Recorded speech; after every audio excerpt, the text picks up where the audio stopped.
نحمده ونستعينه ونستغفره ونعوذ بالله من شرور أنفسنا ومن سيئات أعمالنا من يهده الله فلا مضل له ومن يضلل فلا هادي له وأشهد أن لا إله إلا الله وحده لا شريك له وأشهد أن محمدا عبده ورسوله اللهم صل على محمد وعلى آل محمد كما صليت على إبراهيم وعلى آل إبراهيم إنك حميد مجيد اللهم بارك على محمد وعلى آل محمد كما باركت على إبراهيم وعلى آل إبراهيم إنك حميد مجيد أعوذ بالله السميع العليم من الشيطان الرجيم بسم الله الرحمن الرحيم وَإِذَا سَأَلَكَ عِبَادِي عَنِّي فَإِنِّي قَرِيبٌ نبی صلی اللہ علیہ وسلم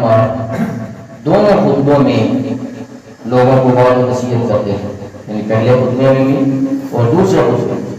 تو ایک دو باتیں جو میں نے دوسرے خطبے میں کرنی تھی وہ آپ ذرا توجہ سے سن لیں۔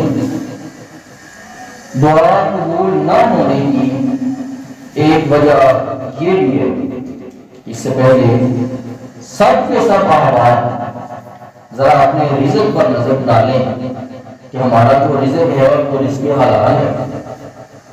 اگر تو رزق حلال ہے تو یہ تو اللہ تعالیٰ کی بہت بڑی نعمت ہے۔ اگر رزق حلال نہیں تو پھر میرے بھائیوں اس دھرتی پر اس کائنات میں سب سے مقدس جگہ جو ہے وہ بیت اللہ، اللہ کا گھر۔ اگر ہمارا رزق حلال نہیں ہے تو بیت اللہ میں بھی چلے جائیں وہاں بھی دعا قبول نہیں ہوگی۔ عام حالات، عام جگہ تو عام جگہ، لیکن اگر ہمارا رزق حلال نہیں تو جو سب سے اچھی جگہ، سب سے قبولیت والی جگہ، وہاں پر بھی دعا قبول نہیں ہوگی۔ نبی رحمت صلی اللہ علیہ وسلم نے ایک حدیث ارشاد فرمائی، ایک بندہ دور دراز سے چلتا ہے، اس وقت ہماری طرح یہ سہولیات، یہ بائی ایئر سفر کرنا، جہاز پر جانا، یہ سہولیات تو نہیں تھی۔ آپ نے فرمایا کہ ایک بندہ دور دراز سے سفر کرتا ہے، اس کے بال بڑا گندا ہے، بکھرے ہوئے ہیں، کپڑے اس کے مارے کچالے ہیں، سفر کے آثار اس پر نظر آ رہے ہیں، وہ بیت اللہ کے سامنے آ کر کھڑا ہو جاتا ہے، بیت اللہ کے سامنے کھڑا ہو کے دعا کرتا ہے، یا ربی یا ربی۔ یہ جو یا ربی ہے نا، یہ دعا میں سب سے زیادہ اہمیت کا حامل ہے۔ بندہ اللہ تعالیٰ کو پکار کر دعائیں کرتا ہے، یا ربی یا ربی، اے اللہ میری فلاں دعا قبول فرما، فلاں دعا قبول فرما۔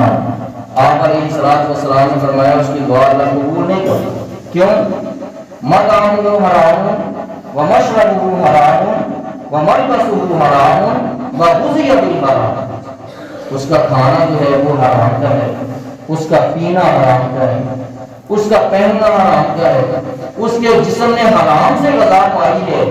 اللہ مستجاب کا، اللہ کی طرف سے آواز آتی ہے، سب کچھ تو حرام کا لے کر آئے ہو، آپ کی دعائیں کیسے قبول ہوں؟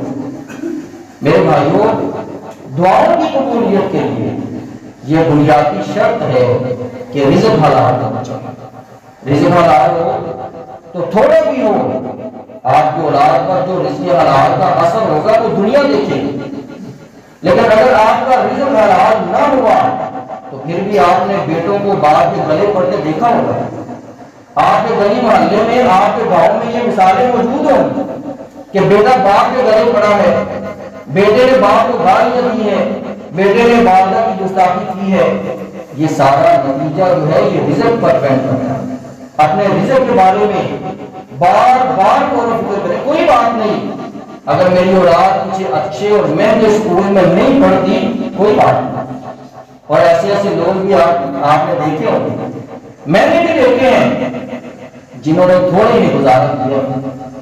اور یہ مثال میں ایسے نہیں دے رہا، آپ کو پتا ہوگا کہ جو اینٹیں نکالنے والے جو بٹے ہوتے ہیں، ان میں جو منشی ہوتے ہیں نا، ان کے پاس بہت پیسہ ہوتا ہے، لیکن ایک ایسے منشی کی مثال دیکھی ہے جنہوں نے حرام نہیں کھایا، حلال پر گزارا کیا ہے۔ آج اس کی اولاد کو اللہ نے اتنی عزت دی ہے کہ ان کو ملک جانتے ہیں، اور لوگ ان کو کھانا پلانا سعادت سمجھتے ہیں۔ ان کے والد بھی حیات ہیں، جنہوں نے اپنی اولاد کو رزق حلال کھلایا ہے، لوگ ان کی بھی عزت کرتے ہیں، اور اولاد کیا کی ہے کہ یہ جو ہمیں اللہ نے عزت دی ہے نا، یہ ہمارے باپ کی حلال کمائی کا نتیجہ ہے۔ کہتے ہیں کہ ایک دن ہم بیٹھے تھے، باپ بھی تھا، ہم بھی تھے، کہا کہ ابا جی جو منشی ہوتے ہیں ان کے پاس تو گاڑیاں ہوتی ہیں، جو منشی ہوتے ہیں ان کی تو گھر جو ہوتے ہیں وہ کوٹھی نما ہوتے ہیں، لیکن ہم ہیں کہ ہمارے 2 کمرے ہیں وہ بھی کچے ہیں۔ باپ نے بیٹے سے کہا، بیٹوں سے کہا، بیٹا اگر تو حلال کا کھانا ہے نا تو پھر تو اتنا نہیں گزارا کرنا پڑے گا، اگر حرام کا کھانا ہے تو سب کچھ مل جائے گا۔ بیٹوں نے کہا نہیں ابا جی آپ کی بات جو ہے نا تو ہمیں سمجھ آ گئی ہے، ہم تھوڑے پر گزارا کریں۔ اللہ رب العالمین نے آج دنیا کی ہر نعمت سے نوازا، لیکن اگر وہاں پر حرام کو ترجیح دے دیتے تو کیا ہونا؟ پھر وہی ہونا تھا جو دنیا میں ہو رہا ہے۔ اس لیے میرے بھائیوں، یہ مثال رزق حلال کے لیے یہ سب سے بڑی مثال ہے۔ یہ حدیث میں نے آپ کو اس لیے بیان کرنی تھی تاکہ سارے احباب جمع ہو جائیں اور سب کو یہ حدیث پتہ چل جائے کہ دنیا میں جس کے حرام کھانے والا بندہ دنیا کے کسی کونے میں بھی چلا جائے، اللہ کو اس کی کوئی پرواہ نہیں۔ یہ 60 لاکھ لگا کر یا 10 لاکھ لگا کر حج کرنے کے لیے آیا ہے، یہ کوئی شرط نہیں ہے کہ اس کی دعا قبول ہوگی۔ اگر 60 لاکھ حرام کا ہو یا 10 لاکھ حرام کا ہو تو اللہ کو کیا پرواہ ہے؟ کوئی پرواہ نہیں۔ ویسے اگر جو بندہ عمرہ کرنے کے لیے جاتا ہے، حدیث میں آتا ہے اس کی ہر دعا قبول ہوتی ہے، اور حج کرنے کے لیے جاتا ہے گناہوں سے پاک ہو کر واپس آتا ہے، لیکن جس کا رزق حرام کا ہے وہ چلا تو جائے گا، بیت اللہ دیکھ آئے گا، مسجد نبوی دیکھ آئے گا، لیکن اس کا کوئی فائدہ نہیں۔ میرے بھائیوں یہ بات ذہن میں رکھیں۔ ہم لوگ سمجھتے ہیں کہ شاید خنزیر کا گوشت حرام ہے، مرے ہوئے جانور کا گوشت حرام ہے، لیکن یہ بات ذہن میں رکھیں کہ جن پیسوں کے ساتھ آپ حلال چیز خرید رہے ہیں نا، اگر وہ پیسے حلال کے نہیں ہے تو جو چیز حلال آپ خریدیں گے وہ بھی خنزیر ہی ہے۔ بات کی سمجھ آگئی ہوگی آپ کہ جن حرام پیسوں کے ساتھ حلال چیز کو خریدا جا رہا ہے، اگر وہ پیسے حرام کے ہیں تو پھر آپ کی حلال چیز حلال کیسے ہو سکتی ہے؟ اس لیے میں اپنے بھائیوں سے، نوجوانوں سے، بزرگوں سے گزارش کروں گا کہ دعا جو ہے نا اس کی قبولیت کے لیے یہ بھی شرط ہے کہ انسان رزق حلال کا کمائے، رزق حلال کا کھلائے، اور انسان جب دعائیں کرتا بھی رہے تو دعائیں قبول نہ ہو تو پھر انسان کو سمجھ لینا چاہیے کہ یہاں کسی نہ کسی جگہ پر کمی ہے۔ جس طرح ایک مثال سے اپنی بات واضح کرتا ہوں کہ اللہ رب العالمین نے قرآن میں فرمایا ان الصلاۃ تنہی عن الفحشاء والمنکر، جو نماز ہے نا وہ بے حیائی سے، برائی سے روکتی ہے، لیکن کچھ لوگ ہوتے ہیں نمازیں بھی پڑھتے ہیں بے حیائی بھی کرتے ہیں۔ اللہ کا قرآن تو غلط نہیں ہو سکتا، لیکن بے حیائی بھی کرتے ہیں، نمازیں بھی پڑھتے ہیں، تو ان کا مطلب یہ ہے کہ ان کی نماز میں کہیں نہ کہیں تو خرابی ہے، جس کی وجہ سے نماز ان کو بے حیائی سے روک نہیں رہی، جس کی وجہ سے نماز ان کو فحاشی سے روک نہیں رہی، کہیں نہ کہیں خرابی ہے، یا تو خشوع خضوع نہیں ہے، یا لوگوں کو دکھلانا مقصد ہے، یا بس ویسے روٹین وائز پڑھنا مقصد ہے، اللہ کو راضی کرنا مقصد نہیں۔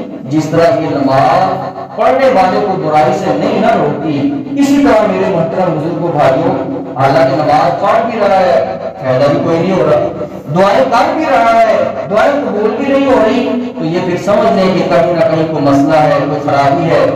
اللہ رب العالمین ہم سب کو جو سنا ہے، سنایا ہے، عمل کی توفیق عطا فرمائے۔ سبحان ربک رب العزت عما یصفون وسلام علی المرسلین۔